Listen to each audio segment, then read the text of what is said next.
အားလုံးပဲမင်္ဂလာပါဗျာနော်ကျွန်တော်ဒါဟိုဘလုံးပွဲတပွဲကောင်းနေဒါဘလုံးပွဲတပွဲကောင်းနေဒါမောင်းကလေးတင်ပေးနေတဲ့ channel ကကြိုဆိုလိုက်တယ်နော်ဒီနေ့ကျွန်တော်ဒါ Champion League နော်ကျွန်တော်ဒါ Champion League ပြန်စပြီဆိုတော့ဒါဒီနေ့ဒါအကောင်းဆုံးပွဲတပွဲနော်ကျွန်တော်ဒါနှစ်ပွဲလောက်ကိုကျွန်တော်ရေးပြီးတော့ပြောရမယ်ဘာလဲဆိုတော့ဒါပထမဆုံးအနေနဲ့ကျွန်တော်ဒါ Inter Milan နဲ့ Arsenal ရဲ့ပွဲကိုရင်ပြောမယ်ဗျာနော်လက်ရှိဒါ Inter Milan နဲ့ Arsenal ရဲ့ဒါနှစ်သင်းလုံးရဲ့ head to head ကိုကျွန်တော်ကြည့်မယ်ဆိုလို့ရှိရင်head to head ကတော့ကျွန်တော်ဒါဟို2024တုန်းကစုံတွေ့ခဲ့တဲ့เนาะဒါ Champion League မှာစုံတွေ့ခဲ့တယ်ဒါပေမဲ့ Inter Milan ကအိမ်ခွင်းမှာ Arsenal 1-0 နဲ့နိုင်သွားတယ်ဗျာเนาะအဲဒီတော့ Arsenal ကဟိုအခုလိုခြေစွမ်းမျိုးတော့မဟုတ်ဘူးပေါ့ဗျာလက်ရှိ Inter Milan ရဲ့ကျွန်တော်ဒါအိမ်ခွင်းဆွမ်းဆောင်ရည်ကိုကျွန်တော်ကြည့်မယ်ဆိုလို့ရှိရင်လေအင်္ဂလိပ်ဆွမ်းဆောင်ရည်ကျွန်တော်တို့ Champion League မှာဆိုလို့ရှိရင် Inter Milan ကနည်းနည်းလေးအားနည်းတယ်မှာပါတယ်ဗျာเนาะဟိုသူ့ရဲ့ league မှာတော့ဒါအဆင့်1မှာဦးဆောင်နေပြီးတော့ Serie A မှာတော့အကောင်းဆုံးပုံစံနေနဲ့ဒါရှင်ပြန်ကစားနေရဆိုပေမဲ့ Champion League မှာဆိုလို့ရှိရင်တော်တော်လေးကိုဒါခြေစွမ်းပိုင်းလေးကကျဆင်းတယ်เนาะဟိုဒါ Liverpool တော့မှဒါအိမ်ကွင်းမှာเนาะ 0-1 နဲ့ရှုံးထားတဲ့အတွက်ကြောင့်ဟိုရှုံးထားတယ်ဒါကျွန်တော် Arsenal ကိုကြည့်မယ်ဆိုလို့ရှိရင် Arsenal ကကျွန်တော်ဒါ Champion League ပွဲတွေမှာဆိုလို့ရှိရင်လုံးဝချန်ပီယံလိမှာဆိုလို့ရှိရင်ပရီးမီယာလိမှာဒါပို့ပြီးဆွမ်းဆောင်ရင်ကောင်းနေပြသနိုင်တယ်ဒါဘိုင်ယန်တို့ဘာလို့တော့မှဒါအနိုင်ယူပြထားတယ်ဗျာနော်ဒီနေ့ပေါက်ကြေးကလည်းကျွန်တော်တို့ဒါဒီအင်တာမီလန်နဲ့အာဆင်နယ်ကိုเนาะကျွန်တော်တို့ပါလဲအင်တာမီလန်နေပြီးတော့ဒါကြေးရဟိုတရေ9ပြားရှုံးကိုပေါင်းကနှလုံး90ရှုံးနဲ့စတင်လာတယ်ဗျာနော်ကျွန်တော်အဓိကပေးချင်တာကတော့အင်တာမီလန်နဲ့အာဆင်နယ်ပွဲကို body ကတော့ကျွန်တော်ပြီးရင်ပေးမယ်ဒါပေမဲ့လောလောဆယ်ကိုပေါင်းရဆိုလို့ရှိရင်ကျွန်တော်ကိုပေါင်းအပေါ်ပိုကြိုက်တယ်ဗျာနော်ဘာလို့လဲဆိုတော့အင်တာမီလန်ဒီကျွန်တော်ကြာချန်ပီယံလိမှာဆိုလို့ရှိရင်ဟိုပွဲတော်တော်များများကိုကြည့်လိုက်အနည်းဆုံး3လုံးသွင်းတယ်အနည်းဆုံး2သင်းပေါင်း3ဖို့လောက်ထိပေါ်တယ်ဗျာနော်အာဆင်နယ်ဆိုလို့ရှိရင်လည်းဒါ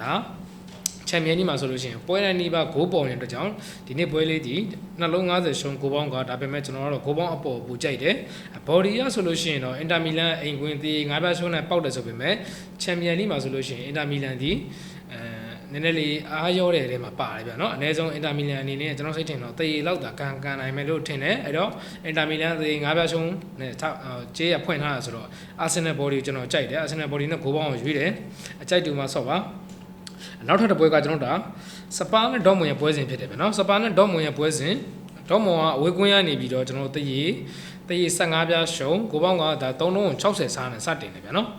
နှစ်သင်းလုံးရဲ့ head to head ကိုကြည့်မယ်ဆိုလို့ရှိရင်ကျွန်တော်ဒါဒေါ့မွန်အနေနဲ့ဒါစပါးအိမ်ကွင်းမှာဆိုလို့ရှိရင်ဟိုလွယ်ကူနိုင်ထားတာတော့မရှိဘူးเนาะဟိုတော်တော်လေးကိုခက်ခဲရင်ဆိုင်ထားတာတွေ့ရတယ်ဗျာနော်စပါးဒါဒေါ့မွန်နဲ့ချန်ပီယံလိမှာဆိုလို့ရှိရင်စပါးတော်တော်လေးကောင်းနေတယ်မှာပါတယ်ဗျာနော်ချန်ပီယံလိမှာဆိုလို့ရှိရင်စပါခြေစွမ်းကောင်းတယ်အခုကျွန်တော်ဒါပရီးမီယာလိတောက်လျှောက်ရှုံးနေရဆိုပေမဲ့လေနော်ချန်ပီယံလိမှာဆိုလို့ရှိရင်ခြေစွမ်းပိုင်းကောင်းမွန်တော့တွေ့ရတယ်ဗျဒေါ့မွန်ကလည်းကျွန်တော်ဒါဒီချန်ပီယံလိမှာဆိုလို့ရှိရင်ဒေါ့မွန်ကဟိုကောင်းတယ်ဆိုပေမဲ့เนาะဟိုအရင်ကြီးတော့အားရစရာတော့မရှိဘူးကောင်းတယ်ဆိုပေမဲ့တိတ်ပြီးတော့ဟိုအားရစရာတော့မရှိဘူးဗျာเนาะဒါနှစ်သင်းလုံးရဲ့ head to head အရာရော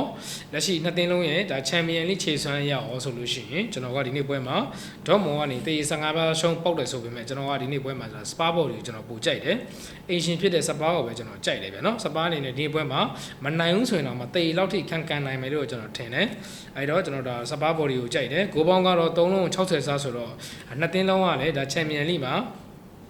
ဟိုချန်ပီယံလိပွဲတိုင်းနီးပါးကိုနှစ်သင်းလုံးကဒါဂိုးပေါ်ထားတဲ့အတွက်ကြောင့်ဒီနေ့ပွဲကအနည်းဆုံး3လုံးလောက်တော့အနည်းဆုံးသွားလိမ့်မယ်လို့ထင်တယ်အဲ့တော့3လုံး60စားနဲ့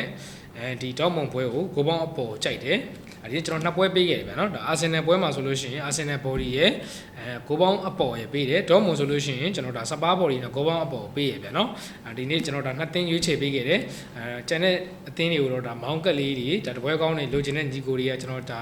ဟို channel လေးအောက်မှာဆိုလို့ရှိရင် link လေးချပေးထားတယ်ဗျာနော်လာရောက်မေးမြန်းလို့လည်းရတယ်လာရောက် join ကြပါအောင်လို့ဖိတ်ခေါ်ရဗျာနော် free member ပါ Telegram channel လာရောက် join ကြပါအောင်ဗျာ